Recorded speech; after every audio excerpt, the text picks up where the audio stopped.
100, Marcus! Eller hur? Det är helt otroligt. 100 avsnitt! Helt fantastiskt. Podden har ju växt något enormt det senaste året. Den har exploderat lite nu under sommaren också, vilket är jättekul. Jag är så glad och stolt. Fantastiskt kul. Men för att fira avsnitt 100 så har vi en väldigt speciell gäst med oss, eller hur? Ja, och det här är ju någon som vi båda har en relation till, som lite har tonsatt våra liv, kan man säga. Ja, men verkligen. Han har alltså skrivit musik, han är en framgångsrik artist, världskänd artist, som också har intresserat sig för AI nu de senaste åren. Hans senaste skiva är faktiskt inspirerad av AI och den samhällsutvecklingen som det driver. Och nu har han alltså kommit till podden. Det ska bli fantastiskt att få sitta ner med José González.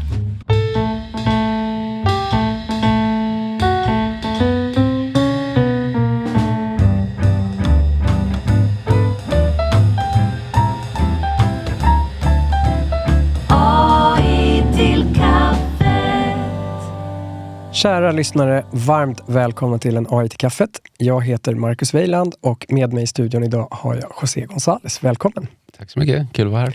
Jag är ju lite starstruck, måste jag säga. Jag träffar ju många liksom, kända AI-namn, men inte så ofta det kommer en stjärna hit. Kul. Från artistvärlden.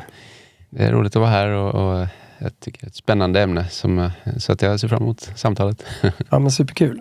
Du har ju jag vet inte, men jag gissar i alla fall ganska annorlunda bakgrund för att vara musiker. Du doktorerade på Göteborg, i biokemi, eller? Ja, precis. Höll på med doktorandstudier som jag hoppade av halvvägs. Så där hängde jag i medicinarberget i Göteborg och försökte få fram 3D-strukturer på vissa proteiner som kopierar herpesvirusets DNA. Så det är ju rätt spännande med tanke på AlphaFold och tänker jag. Exakt, så det brukar bli min ingång i sådana här samtal om där jag gör ju musik liksom, men så liksom varit intresserad av AI ett tag.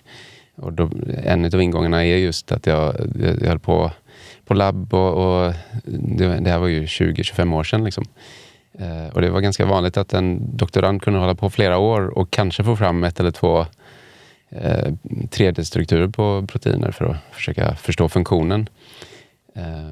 Och jag lyckades inte då, men det var väldigt vanligt då. Och sen så kom AlphaFold och bara löste liksom över 200 miljoner 3D-strukturer på några månader. På ett bräde liksom. Så att det tycker jag är en av de här storiesarna som är viktiga att bara peka på att det här är spännande grejer som kommer gagna hela mänskligheten. Verkligen. Ångrar du att lämna labbet någon gång? Nej, jag har ju faktiskt inte gjort det. Det var något med min labb. Jag var inte så duktig.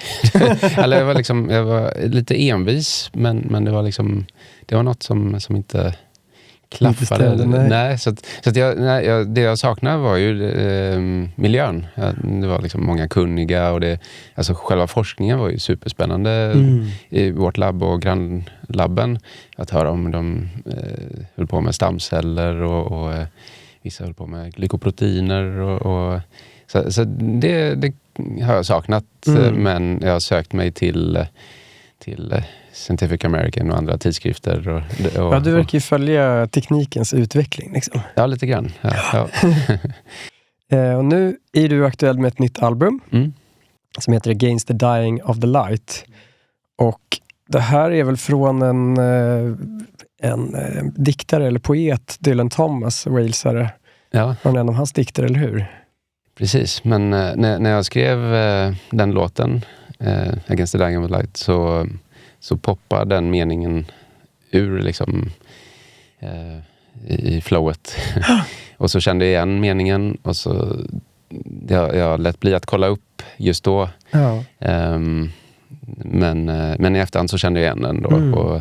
Och det är lite samma andemening, det här med att inte fatalistiskt acceptera döden, utan bara liksom att våga kämpa emot den. Och han skrev den här dikten till sin pappa, eller om sin pappa kanske, om hans liksom kamp mot döden på något sätt. Ja, precis. Så, don't go gentle into that Dark Knight, tror jag det är. Något sånt, ja, precis.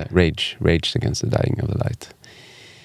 Så i mitt fall så skrev jag inte Rage, utan det var i samband med den här låten och sen albumet att mänskligheten ska inte bara skapa saker som skulle kunna bli vår undergång utan vi ska liksom kämpa för vår, inte bara överlevnad utan vår thriving, blomstrande. Ja, vi ska kunna. Och så på ett sätt handlar det om risker, alltså existentiella risker. Vi ska inte dö, helt enkelt. Nej, det är en bra idé. Det är en väldigt bra grej. Men sen lite mer kopplat till mina andra album så tänkte jag på upplysningsideal. Att jag är för, så att säga, ljuset i metaforisk mening om att försöka förstå världen och att använda den där förståelsen för att få oss människor att må bra och skapa samhällen som funkar och som där vi sakta men säkert liksom förbättrar mänskligheten. Liksom. Fantastiskt ju, men det här ljuset som inte får slockna då, det är ju liksom livet som inte får slockna genom AGI då, eller superintelligens. Ja, precis. Eller så eftersom det här är AI-podd så kan vi liksom fokusera där. Då har jag liksom Losing Game och A Perfect Storm som är det jag tänkte på AI. Hade inte tänkt skriva om det, men helt plötsligt så ploppade det ur mig. och då tänkte jag på de här forskarna. Det är ju många Joshua Bengio, du har Jeffrey Hinton, du har Max Tegmark. Precis. Och de är många liksom som är oroliga. Och de är ju också peppade, men de är väldigt oroliga. Och Max Tegmark är ju rolig med hans olika one-liners. Race to Replace har ju sen Stuart Russell nämnde när han höll något tal för Time Magazine, så pratade han om den här The Buzz of Humanity som bara accelererar mot en cliff. Ja, precis. Stup.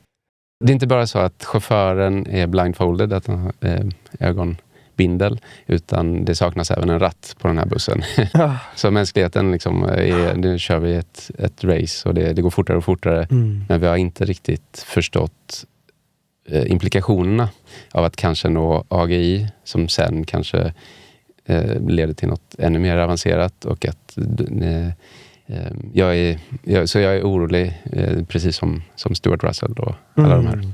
Du, alltså jag upplever ju som i den här låten då, Perfect Storm, att du ändå uppmanar till handling. Att det här är liksom, vi måste agera. Vi kan inte sitta här passivt liksom och bara åka med nu i den här bussen, utan vi behöver göra någonting. Har du någon tanke kring vad vi borde göra som mänsklighet? Alltså jag pekar så fort som möjligt på andra bra tänkare och organisationer. Så Future of Life Institute känns som en väldigt bra plats. Och då är det inte bara om okontrollerbar AI, utan även för bioteknik och för kärnvapenkrig. Hur vi undviker alla dessa teknologiska katastrofscenarios. Så det är en favorit. Future of Life Institute, de har en jättebra podd också. Och vad finns det mer? Control AI är väl en annan som är lite mer fokuserad på just AI, och de har haft ganska bra outreach till brittiska politiker. Så även de har ju, jag tycker de har en bra titel, att det är inte anti, det är Control AI. Även Center for Humane Technology, samma där, de är för teknik, men teknik som gagnar oss.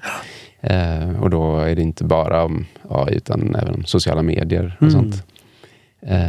Så det finns väldigt mycket bra resurser, och det märks att de använder AI för att tillverka de här hemsidorna, för att det är så otroligt lättillgängligt, och sen så kan man alltid fördjupa sig, och helt plötsligt sitter man där 2 timmars poddar och lär sig mycket liksom.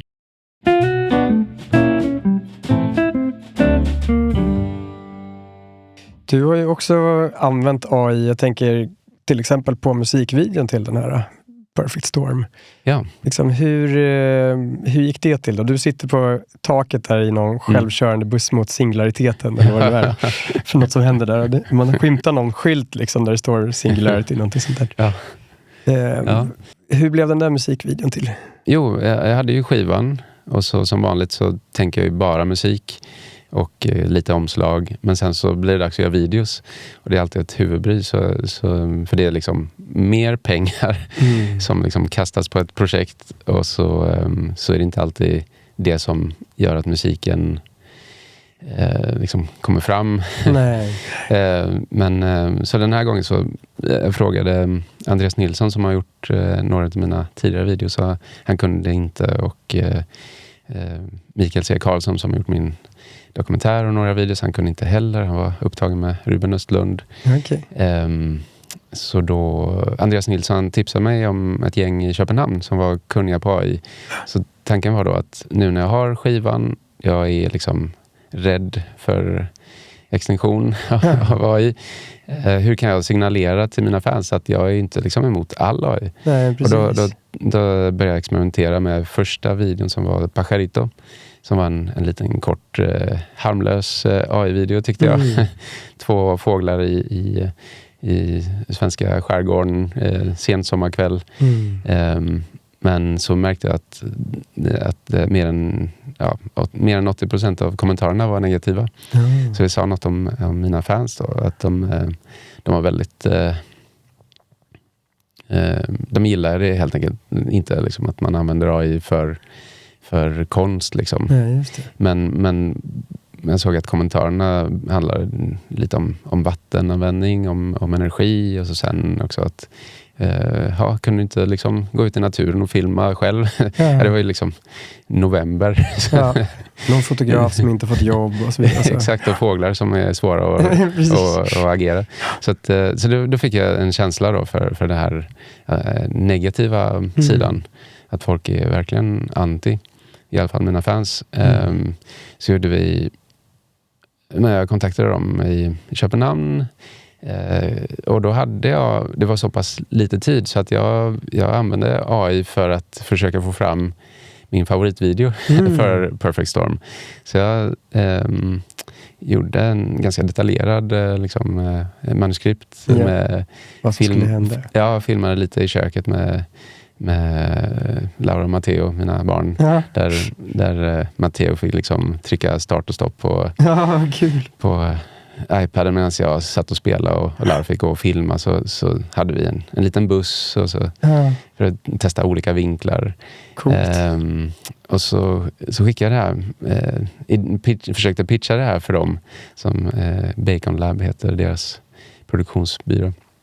De bara, jo men det låter kul, men vi ska tänka lite på det. Och så kom de tillbaka med en annan idé. Och då kom de tillbaka med en annan video där jag blev uppäten av robotar. Okay. Så, då var det liksom att den var väldigt kul den idén, men det kändes som att då hade jag liksom skämtat bort det allvarsamma. Så jag försökte förklara för dem att jag är peppad och orolig. Och den här oron, det är inte bara jag. Liksom, men då landade vi att vi har 2 videos. Ena är Perfect Storm. Och den blev dramatisk och svartvit. Och jag sitter där i min kostym uppe på taket. Och vi åker över ett stup in i den här stormen. Ja, exakt. Och man är ner i vattnet och det är lite... Ja, och så det är dramatiskt. Du har väldigt realistiska människor. Så alla är AI-genererade. Och det här var ju i februari-mars 25 då.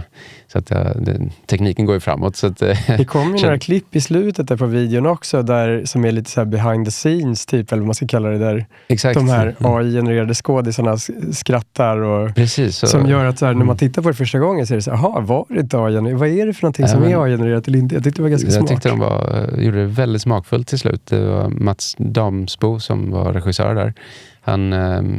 Han var ganska bra på att liksom fånga det allvarsamma och sen kunna växla om till något väldigt mänskligt fast ändå AI-genererat. Och till och med jag som visste om att de skulle bara använda AI undrade om inte, för det var en teknik de använde till den andra videon då, de här robotarna. Att de har människor som agerar och sen byter de bara ut själva skepnaden för att få alla små rörelser. För det är ju väldigt svårt att liksom detaljprompta på den nivån.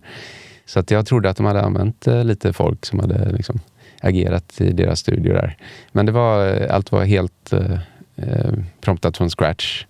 Och, du då i videon, är du liksom helt filmad eller är det någonting som genererat också? För några scener kan inte ha varit inspelade i alla fall. Ja, exakt. Så jag är med nästan hela videon. Så vi var i den här den så här 360-skärm, LED-skärm studio i Köpenhamn. Och så gjorde de en plåttak så att säga, där jag satt och spelade och så sprutade de med vattenpistoler så att för att plisa mina fans så skulle jag vara där och jag skulle spela på riktigt. Det var liksom min ingång då, att försöka peppa för att och att det var den dyraste videon jag har gjort. För det var väldigt mycket folk. Så då försökte jag liksom kontra i förväg de negativa kommentarerna. Så att det var väldigt mycket folk, alla fick betalt.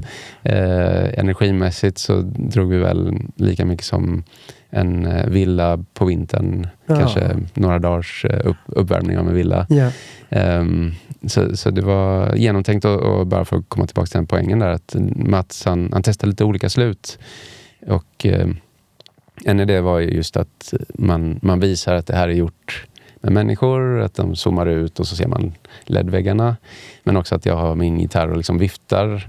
Nu blev inte den scenen så tydlig, men min och hans vision där var att det är lite Don Quixote liksom. Det här är, om man tänker hur mycket det byggs av serverhallar, så är det här största projektet som mänskligheten har gjort redan nu. Och det ser inte ut att stoppa. Liksom det är snart, kanske blir en Dyson Swarm uppe i skyn.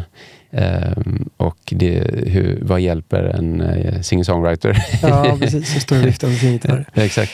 Så att, det var väldigt mycket som jag tyckte föll på plats liksom, med det avslutet då, och då den här bloopers där man får en känsla av att det finns det går att få mänskliga känslor och tweaka dem, och där ligger lite av faran då. Vi är lätt manipulerade varelser. Jag tycker den här musikvideon är grym. Alltså jag tycker den blev jättebra. Ja, bra. Jag fick lite känsla av så här Call of Cthulhu och typ så här, att det är svartvitt och det är något vatten, man åker ner i vattnet. Jag vet inte, den blev jättefin. Ska jag berätta lite om den andra kanske? För då var det Binebach, väldigt rolig regissör som gör humoristiska videos och reklamsnuttar. Och det var ju hennes idé där med robotarna som vad heter det? Jose gets eaten by technology. Så då var det ju en annan ingång då, att du har robotar som har ett vad heter det? Focus group, ett möte där de ska liksom pröva olika snacks. Och så de snacksen är människor, så de ska smaka och se om vilka som smakar bra och vilka som smakar dåligt. Och det kunna liksom växla om då till att driva med sig själv kändes också väldigt bra i den här lite allvarsamma. Vad har du fått för reaktioner nu från dina fans då? Var det 80% negativa kommentarer igen? Eller? Ja, det är några envetna neggare liksom. Och kommentarerna, grejen är att jag håller med om vissa liksom. Alltså, en är ju liksom media, vad vi konsumerar för media. Och jag brukar tänka på mat och tomma kalorier. Att det finns ju en risk att vi skapar tom media så att säga.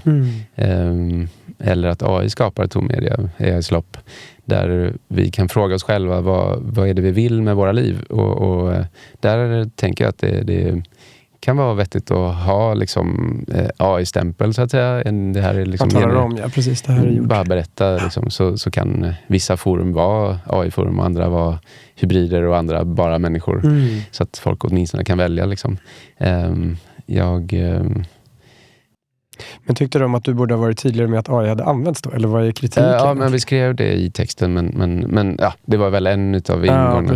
En annan var, du kommer att ta slut på vattnet på jorden. Ja, just det. Så bara, men det är liksom en avokado ungefär. Ja, en av de här törstiga avokadonsarna motsvarade den videon liksom. Ja, exakt. Men det har jag inte hört några klaga på. Eller jo, det finns många som klagar på det med såklart. Ja, men att om jag har förstått det rätt, ni kan ju sånt här, men att du kan jag för mig att de nya serverhallarna har slutna system där det är inte så mycket... Det är olika ska man säga. Alltså, om man tittar i Sverige så byggs det ju generellt väldigt bra datacenter. Och vi har ju mycket förnybar el. Det är liksom, men tittar man på vad heter det, SpaceX numera gör liksom i Texas och deras datacenter som drivs med gas och rena med andra, så är det ju inte så fantastiskt liksom, och där är det ju jättestort problem med vatten också. Så. Ja, just det. Ja, precis. Så det är olika från plats till plats. Var man kör och vilken AI. Precis, och då så compute for good kan man börja så här spåna på liksom, vad vi använder det till, och då kan jag ändå liksom hålla med om att ska jag sitta här och prompta när det liksom jag kan nämna det att så Bacon Labs de var ju lite, de har inte riktigt bestämt deras ingång till användandet av AI, men de försökte liksom ta fram lite guidelines och så utgick vi från Future of Life Institutes, deras gradering. De gjorde en utvärdering av de största AI-modellerna och så gav de olika betyg. Så vi valde att liksom försöka använda dem. Ur ett klimatperspektiv då? Liksom. Nej, inte bara, utan etiskt. Det var väl ungefär den tiden när Grok kunde klä av. Ja, precis. Så liksom även sådana parametrar då.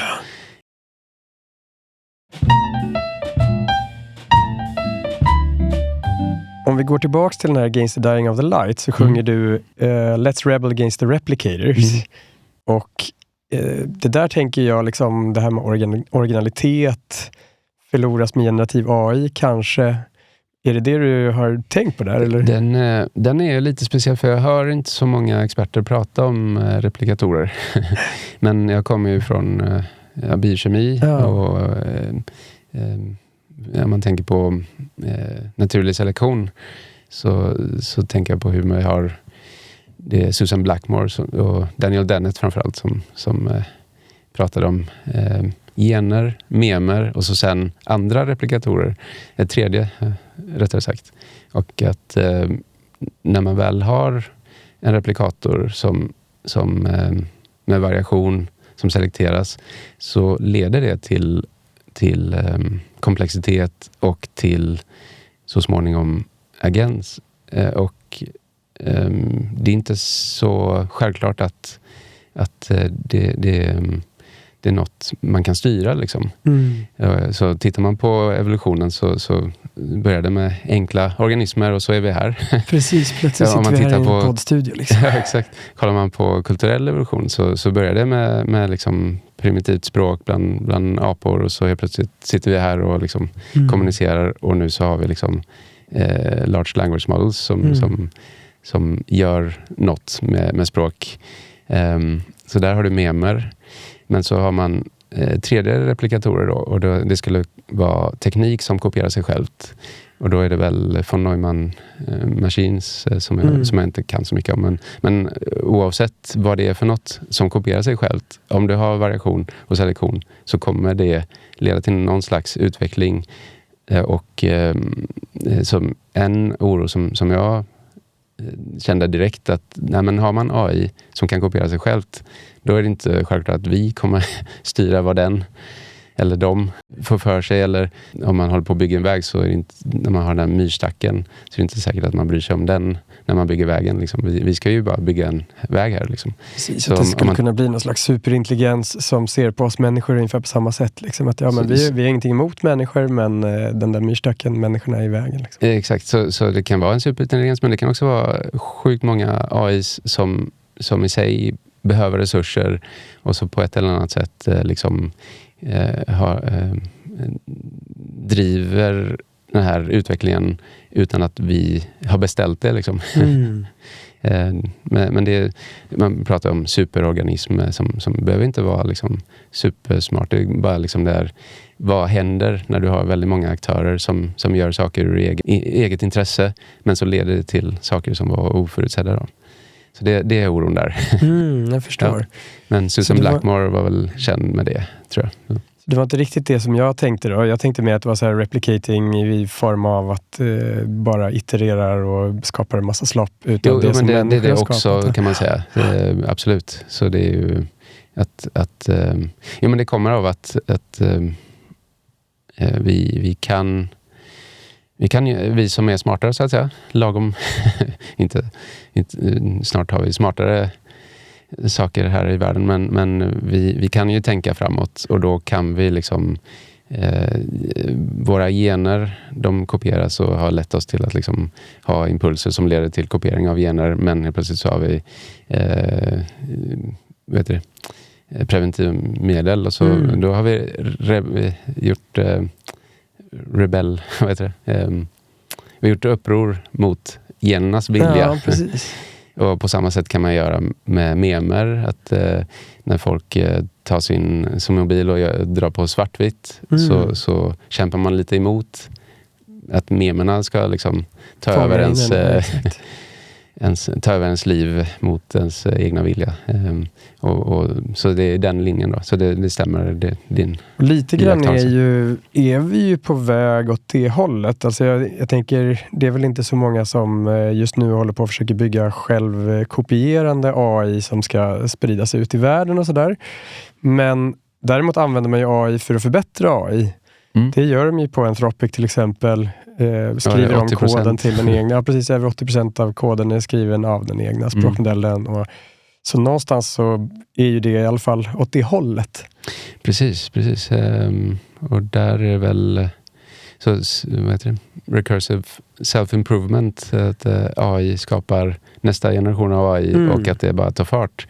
Det är väl det Nick Boström skrev om i boken Superintelligence. Precis. Och nu är vi lite här och det är väl, så det kändes betryggande att Anthropic som har kopplingen till effektiv altruismrörelsen med Holden Karnofsky och tror jag han heter. Och så att de har ju tänkt på det här länge och nu är vi där, så den här tiptoeing towards AGI, men att man liksom pausar. Och det har de ju flaggat för nu. Och för mig att det är fler som är peppade på någon slags liksom, paus. Vi får se. Ja, vi får se. Jag kommer bli jätteförvånad om det blir så. Däremot så finns det ju definitivt en poäng i liksom, kan vi bromsa på något sätt. Men jag tror att det är ganska stora ekonomiska incentives liksom, som ligger bakom de här stora labben. De har tagit in tusentals miljarder. Någonstans vill de där investerarna få betalt och värderingen av de här bolagen är ju så hög så att det räcker inte med att de får många användare för att liksom hämta hem de här pengarna, utan de måste verkligen lösa superintelligens eller göra något ganska drastiskt liksom för att kunna få tillbaks. Man använder ordet AI till jättemånga olika saker. Och då är det väl det här att men har man mytos och den här nästa, vad heter den? Fable. Och nu nyss så sa ju USA att det här är för kraftfullt, så då får inga utanför USA använda. Precis. Så det är väl första steget till att inse att vi håller på att utveckla väldigt kraftfulla saker. Och så det är väl första tecknen på att liksom, nej men nu vill ju inte världsledare förlora kontrollen. I det här fallet kanske Trump och gänget där, och på samma sätt kan inte i Kina inte vill tappa kontrollen. Så att som sagt, vi använder ordet AI till allt möjligt, men i det här fallet så handlar det om de absolut kraftfullaste modellerna, och under det finns ju sjukt många vad man kallar för narrow AI som kommer att köras omkring i bilar. Jag testade Waymo häromdagen. Ja, precis. Det är väldigt funkade häftigt. väldigt bra och ser fram emot att köra runt i Göteborg. Vi har som sagt AlphaFold. Det handlar inte om att säga nej till alla dem. Liksom. Och att kunna fortsätta prata med en AI som lär en saker, språk till exempel. Det behöver man inte säga nej till. Så att Anthony Aguirre hade en bra så här AGI, vad säger man? Ett sätt att prata om olika slags AI, och man kan ha high intelligence, highly agentic, highly intelligent eller highly general, tror jag. Och att om man bara fokuserar på att en AI-modell är bra på en sak så behöver inte det vara så farligt, så att säga. Men däremot om den är väldigt kraftfull i alla 3 aspekter så är det inte självklart att vi kan kontrollera den. Liksom.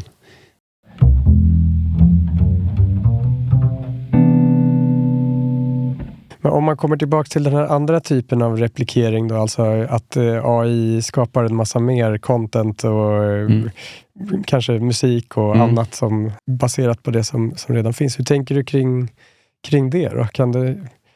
Kommer det göra kulturen fattigare, eller kommer det att göra att många fler kan skapa saker? Eller hur ska man tänka på det? Ja, jag vet inte hur man ska tänka på det. men det är lätt att hamna i så här moralisering. Och det försöker jag hålla mig borta från. Men så min ingång brukar vara det här med liksom, vilka vi är och vart vi är på väg, och vad vill vi ha för samhällen? Hur vill vi vara mot varandra och mot oss själva? Och då, så underhållning är ju något som jag ser som kan bli ett beroende. Liksom, så jag är peppad på att människor skapar, för det finns något där som är väldigt givande för själen, så att säga. Att skapa, och jag menar, jag kan erkänna att när jag satt och liksom testade olika modeller och promptade olika dikter, jag hade jättekul. Det var svinkul. Precis. Så att det känns som att det är skillnad på att konsumera och att skapa. Och det tänker inte jag moralisera om. Liksom det här med skapandet. Och visst, man kan prata energi och vatten såklart. Ja, precis. Men givet att det inte förstör hela planeten. Exakt. Liksom. Så just det. Jag hade så här, jag tänkte på hur man kan åka tåg i olika länder, så om man sitter och promptar någonstans, men servern är liksom i ett land med mycket kärnkraft, så blir det bra. Ja. Så att om serverhallarna i Sverige eller på Island kanske, och så småningom uppe i rymden, då kanske man behöver inte moralisera just ur den aspekten, att liksom vad säger man, fulprompta, fast det har liksom ingen inverkan på klimatet eller vädret. Så, men sen tänkte jag på det här med konsumerandet. Och där är ju, ja, men det är en känslig grej, för att det är ju helt plötsligt så, om man jämför med hur det var på savannen, det var inte liksom otroliga, fantastiska intryck hela tiden. Hjärnan är inte van vid att bli bombad av jättespännande saker hela tiden. Och sen är det skillnad på barn och på vuxna, men även vuxna kan ju ha de här problemen att man, om det är något som är lite för spännande, så är plötsligt sitter man där, och så det är väl det kanske så man kan vrida på det, att tänka mer kring vad som får oss att fortsätta vara fungerande sociala varelser, och vad som tar oss undan och fastnar i små gropar där vi scrollar liksom. Eller kanske blir kära i. Så det är väl en av aspekterna som Max Tegmark och Bernie Sanders och Steve Bannon tillsammans är liksom emot. Ja, liksom. Precis, överens om att det inte är bra. Nej, det är inte bra att bli kär och sen ta livet av sig för att man blev olyckligt kär i en AI. Nej, jag vet inte. Det är svårt att förstå. för vem som helst, eller för de allra flesta tror jag, att man kan bli kär i en AI. Men vi kommer ju ändå, alltså den här tekniken kommer ju fortsätta utvecklas. Och jag tror att ju bättre den blir på att interagera med oss och ju mer realistisk den blir, och i framtiden kanske när den även är i en robot som ser ut helt och hållet som en människa och så vidare, så är det ju svårare att se hur man skulle kunna, alltså det kommer att bli väldigt många som inte kan värja sig, tror jag. Jag tror också det. Jag tror man ska tänka på barn och ungdomar. Någonstans så händer det något när man blir äldre och visar det. Och det kanske är svårare att liksom falla för de där enkla knepen som kanske blir inte så enkla utan väldigt övertygande. Men att, så jag är ju för liksom, försöka liksom kalibrera alarmismen, men också reglera liksom, det här är liksom det är väldigt stora experiment vi håller på med, och så jag är glad hur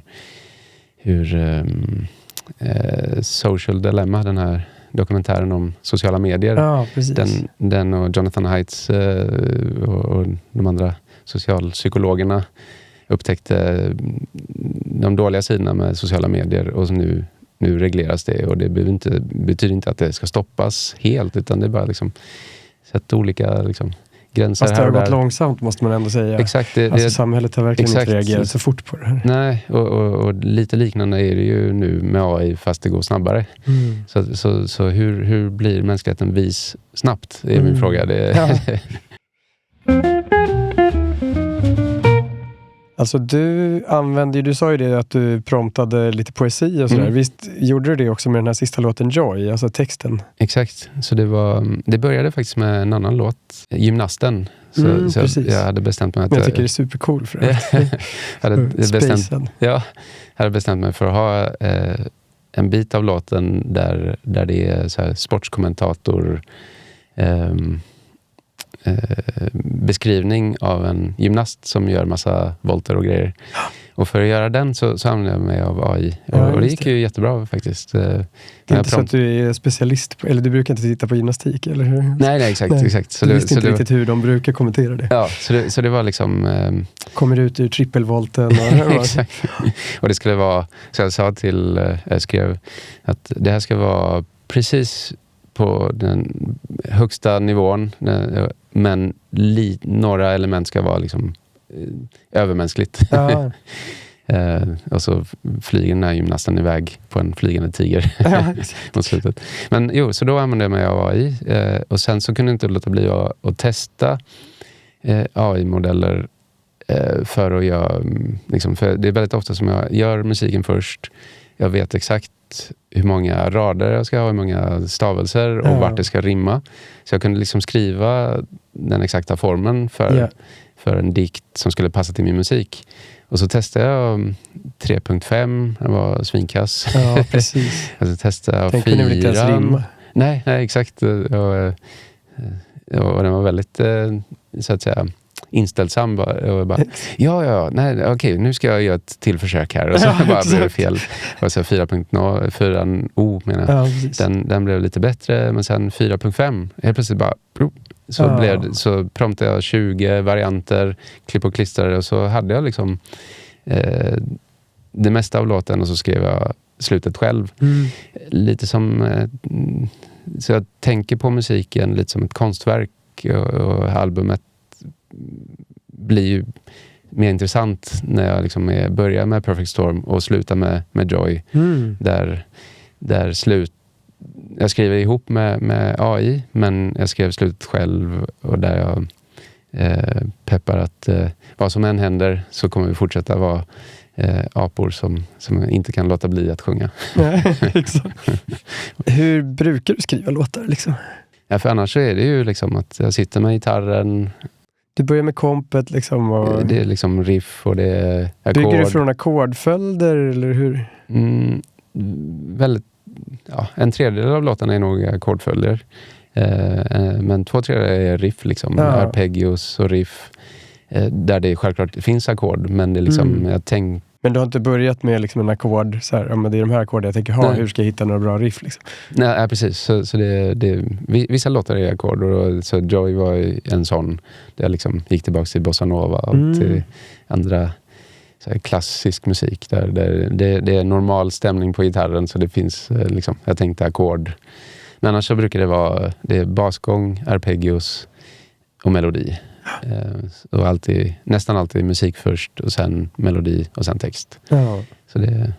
Så jag har ju skämtat om att jag är väldigt långsam på just textdelen. Nu är jag faktiskt ganska snabb då, men förr var jag jättelångsam. Så pass att jag var avis på vissa som hade hittat sina poeter som hjälpte dem. Elton John hade sin, och det är ganska vanligt liksom med team som jobbar ihop, och det är lite så jag tänkte också, med att nej, men nu ska jag tänka att det är inte bara jag, utan nu tar jag hjälp av en assistent. Dubbelt liksom så många album nu då, när du får hjälp med det. Jag har skämtat om det, men jag tror jag ska hålla mig från det faktiskt. Jag tar åt mig av kritiken från mina fans, och i sådana fall får jag ha ett separat projekt. En annan kul låt, eller kul, det finns ju mörker i alla de här låtarna, men den här Etyd, där du sjunger ungefär att, eller jag vet inte om jag ska försöka sammanfatta, men jag kan göra ett försök i alla fall. Får du väl rätta mig om du inte håller med, men typ att men vi hoppas att allt blir bra, vi sticker huvudet i sanden, det funkar bra, så om vi är barn och vill fortsätta vara barn, låtsas vi som ingenting här, tycker du? Ja, det är ju på sätt och vis, så fort något uppmärksammas så kan man ju antingen ta åt sig av det som uppmärksammats eller titta åt andra hållet. Så på många sätt så tittar vi ju åt andra håll. Det har att göra med vår liksom, tidsallokering. Liksom. Vi har våra scheman och det ska liksom, i mitt fall, barnen ska till förskola och skola, det ska handlas, det ska lagas mat. Man hinner inte med allt liksom. Så någonstans får man ju välja vad man gör med sin tid. Så att, men jag tänker på de som uppmärksammar klimatförändringar, de som uppmärksammar... Jag tänkte på den här filmen Don't Look Up liksom. Exakt. För att det är skillnad på att säga, om jag hinner inte, och att faktiskt aktivt på något sätt inte titta upp. Ja, exakt. Alltså men tanken med den låten är ju att den ska vara dubbel. Och det är ju så jag ser inte som att det finns ett självklart svar där, förutom att om vi ska undvika att dö, så är svaret självklart liksom. Vi kan inte ha liksom okontrollerbar AI och liksom maskiner som skapar DNA och proteiner som någon bara kan liksom skicka iväg nästa pandemi som är extremt dödlig. Liksom. Det funkar inte. Det här måste vi ta tag i. Ja. Men sen finns det annat som kanske kan få lösa sig med tiden, så att säga. För vi människor, vi är ju sådana som vi löser ju många problem. Så ozonlagret var ju en av dem. Klimatförändringar är ju lite... Man blir lite frustrerad för varje årtionde som går. Det går inte direkt åt rätt håll. Nej, precis. Men både ja och nej då. Så att du har liksom sol, vind och batteri, men så fattas det liksom... Eller batteri saknas. Och med Fukushima så valde Tyskland att stänga ner kärnkraften. Exakt. Så att man blir ju frustrerad, men jag tror vi löser det liksom, så småningom. Utan att få den där 6 graders uppvärmningen, utan kanske bara 2,5. Ja, nu hade de ju strukit det värsta scenariot i alla fall från IPCC. Exakt. Men tillbaka till låten så känner jag att om man undrar vad är meningen med livet, och då att fortsätta vara barn menar jag är positivt. Såklart. Man måste ju få hitta sitt kall, vad det nu än är liksom. Dansa, sjunga, bygga tågbanor, prompta. Och man kan göra det, och fokuserat är ju en av sakerna vi vet gör oss glada. Liksom, att kunna ha en hobby, att ha ett sammanhang där man i den stunden inte tänker på resten. Så det är Så det är en låt där jag både uppmanar till aktivism liksom. Och till att lämna det som en öppen fråga. Att vi kanske inte kan vara aktivister hela tiden. Så. Ur det här AI-perspektivet så tänkte jag att men då kanske man kan ju se det också som att men vi får någon intelligens som är mycket, mycket smartare än oss själva. Där skulle man ju kunna fundera på men vad innebär det då? Betyder det att vi blir barn under det här systemet? Liksom? Och är det bra eller är det dåligt? För att man skulle kunna tänka sig att men AI tar hand om att det blir fred och att det inte uppstår några existentiella kriser och så kan vi spela gitarr och sjunga och bygga tågbanor. Ja, men alltså, jag tror det är upp till oss att liksom tänka fram liksom, de här goda scenarierna med AI som är otroligt intelligent och otroligt kapabel och kan göra saker via robotar.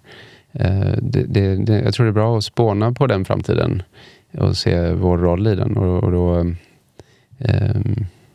då tror jag verkligen på det här att fortsätta leka, fortsätta umgås. Och hur använder man AI för att tillåta oss att göra det? Känns som facit. Frågan är hur. Ja, precis. Du uppmanar ju i din musik folk att liksom bidra till en bättre värld, men det är ju också någonting som du gör själv då, bland annat genom Effective Altruism som du nämnde innan. Vad är det för någonting? Det är ett försök att göra världen bättre med de resurserna man har. Tid, pengar, intelligens eller brist på intelligens. Så det är en rörelse som gjorde att jag fick upp ögonen för AI.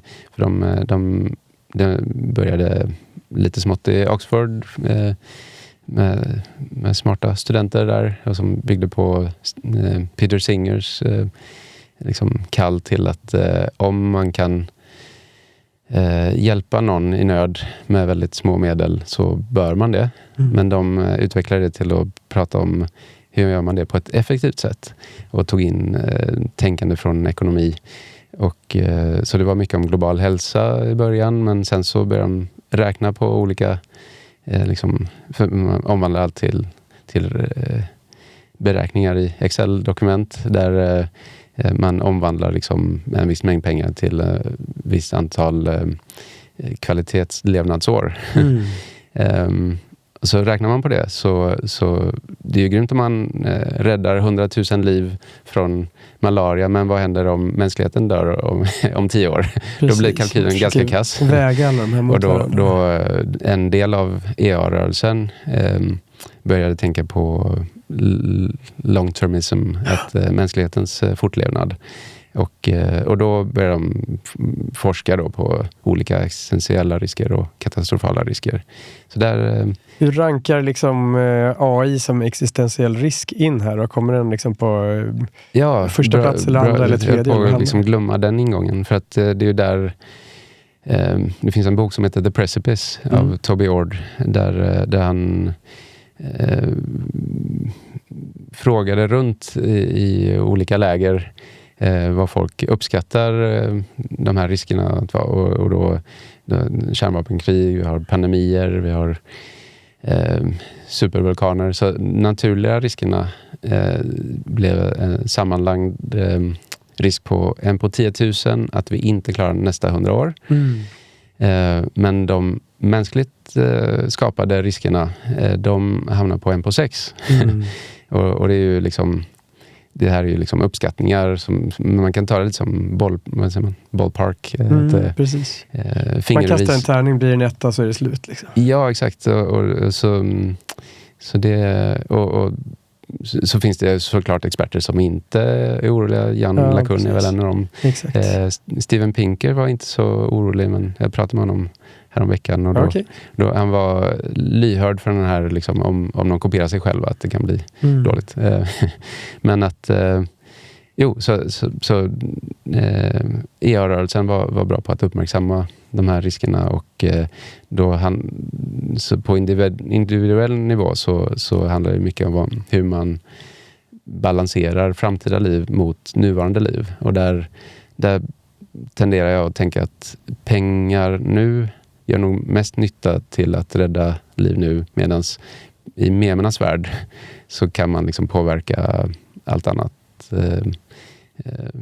För det via samtal som påverkar politiker, som påverkar tech-vds att liksom spåna på hur man kan reglera på minimal, necessary and sufficient.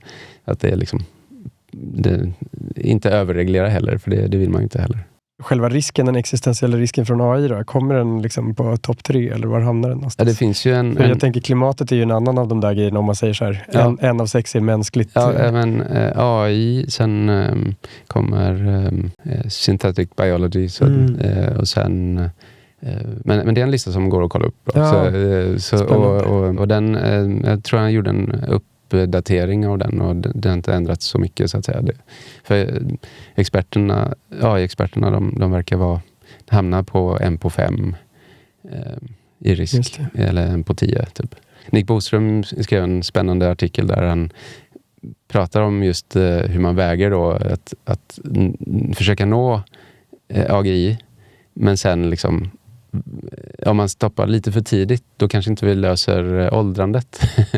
Och kalkylen blir väldigt olika då om vi löser om man kan leva för alltid eller inte. Ja, eller längre tack vare AI.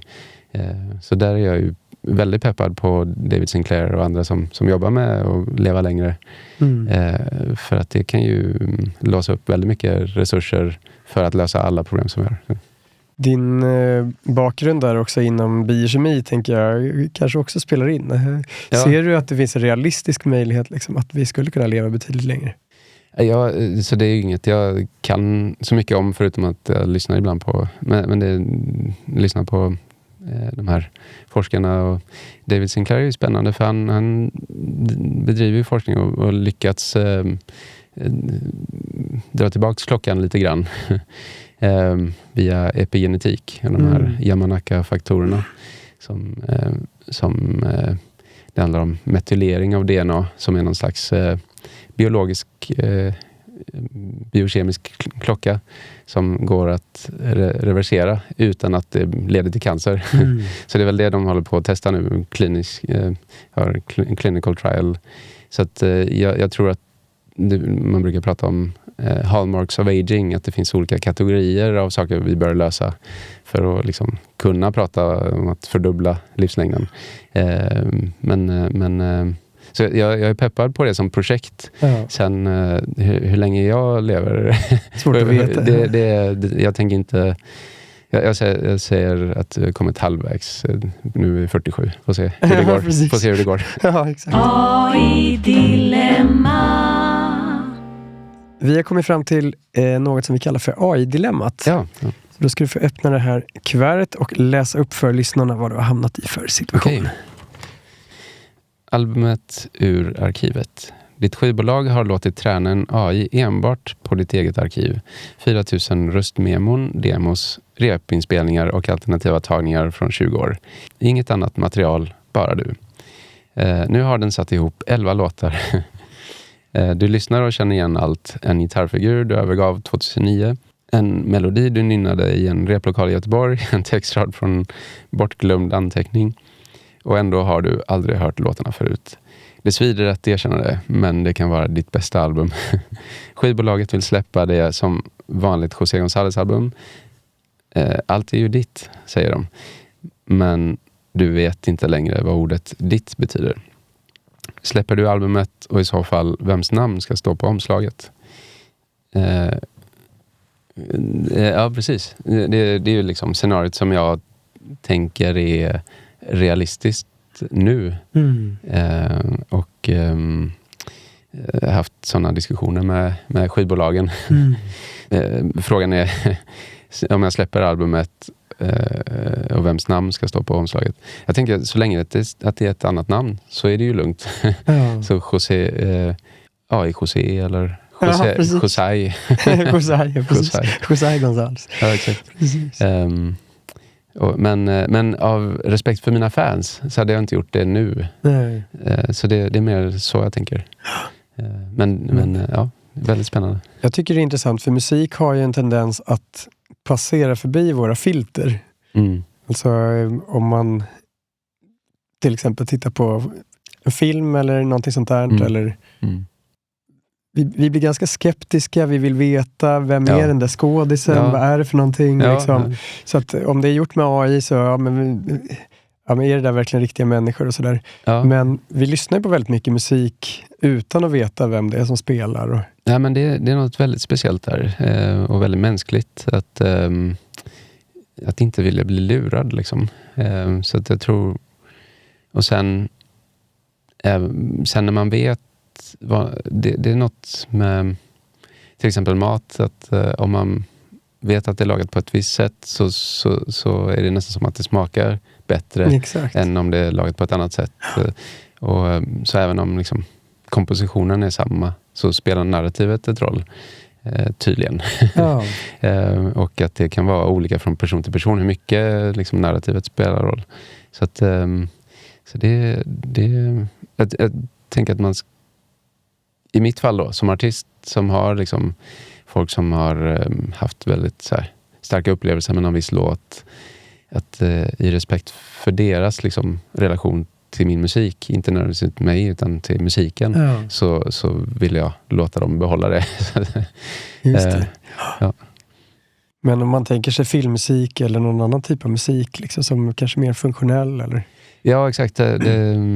Jag tänker att det här är en transitionsfas och att med tanke på vad priset per kvalitetsminut av konst, eller jag vet inte riktigt vad precis vad nu måttet är, men någon slags mått på liksom kvalitet kontra där chippen verkar ju bli, det finns ju några på gång som kommer vara 100 gånger mer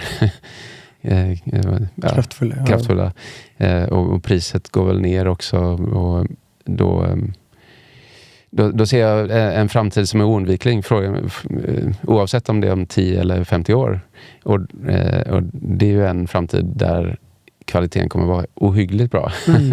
Och den kan vara skräddarsydd för varje persons liksom, stund. Liksom. Och då kommer frågan tillbaka liksom, vad vill vi vara för varelser? Varelser som likt vad heter de?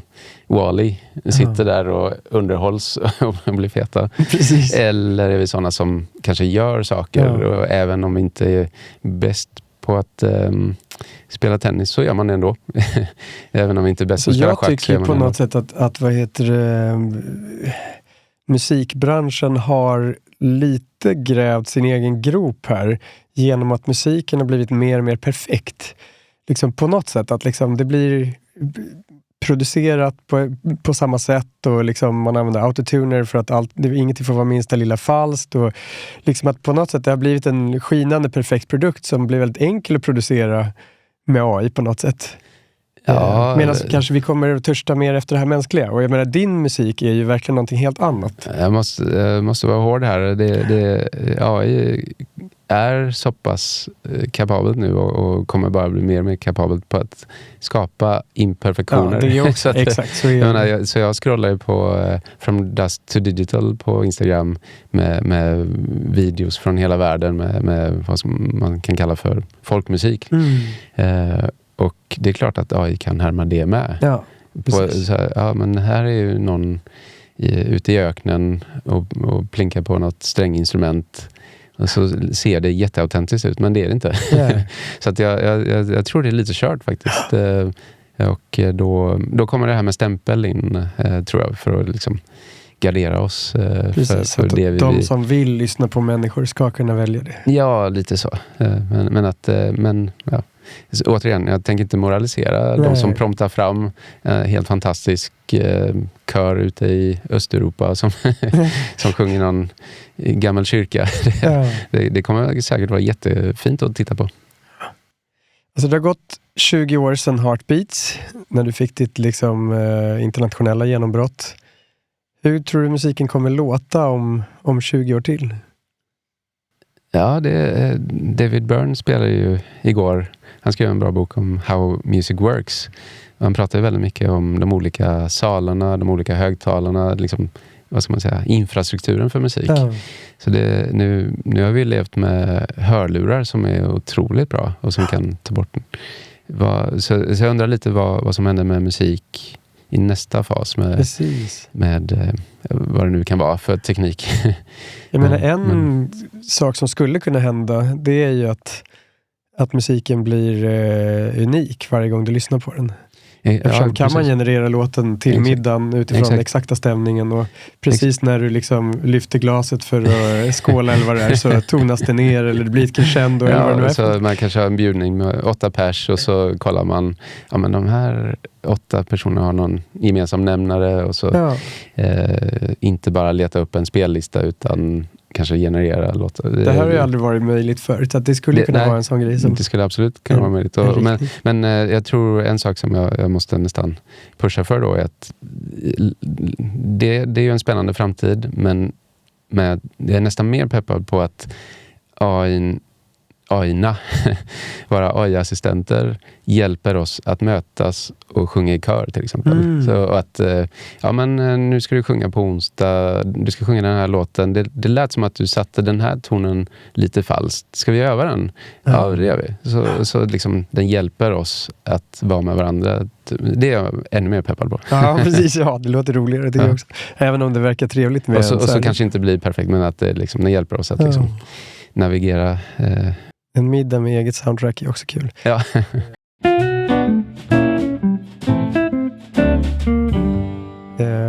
Vad är meningsfull AI för dig? Ja, men det är ju där kopplat till mänskligt blomstrande då. Så att, och just nu så är jag jättepeppad på bara AI som kan översätta så bra. Så det hoppas jag kan leda till en fredligare värld där vi förstår varandra lite bättre och så. Men bara som ett exempel då.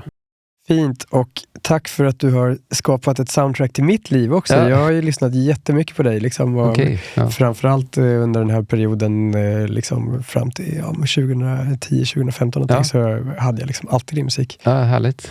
Det gläder. Superroligt. Stort tack för det, och stort tack för att du kom. Stort tack. Tack så mycket. Och om ni gillade det här avsnittet, har tips på andra gäster och så får ni gärna höra av er, och annars hörs vi nästa vecka.